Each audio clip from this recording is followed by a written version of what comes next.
You know, we got up into a big valley oak the other day and we had to make some decisions. What do you see here? Is that healed? Well, let's look further. Here's a piece that I dissected. Look at how much decay is underneath that callous tissue. All that wound wood that's growing over, in another year that would be sealed up completely, but the decay is still evident underneath. So the point of this video is when you're up in a tree and you have to make decisions about what to cut, which branches are weak, what's going to break, where are the weaknesses, you have to really look long and hard. Look at that hole down there. How bad is it? Well, you better get in there and inspect it. It might go most of the way through. Look at the hole at the base of the tree. That is really bad. There's some dead wood up there. You clearly have to cut out the dead wood, but make good cuts, make proper cuts. So when you're spending your time inspecting a tree, if you have an opportunity to get up into the tree, you can certainly make better decisions. Look at that tear up there. Is that strong enough? Will it leave a big hole if I cut it out of there? All these questions are important to ask yourself because you can certainly overdo it. Look at the wires back there. Alright, this tree has been cut back on one side, so maybe it's imbalanced.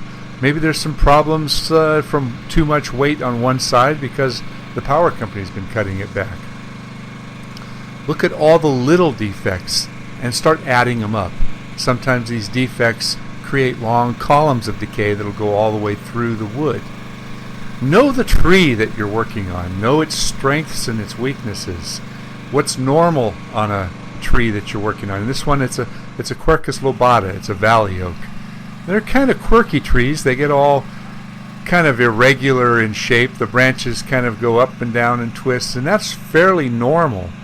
But sometimes you'll see anomalies in the trees.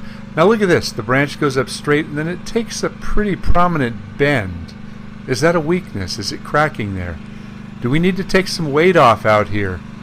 How much wood weight versus limb weight or branch weight? You know, all these decisions, you can overdo it, you can take too much. And look at the base of this big cut. What's going on under there? Is that healed up or is there a big pocket of decay? One of the most important things you need to do is look at the base of the tree. Do a root crown inspection if you can, even if it's a real minor one. And look at the area. Try to surmise what happened here.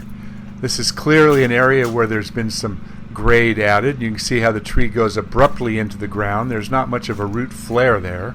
You can see there's a lot of development, and at one time there was probably some bulldozers pushing some stuff around. So you'll learn a lot just by taking a few minutes. Sometimes all you have to do is just pull some of the debris away.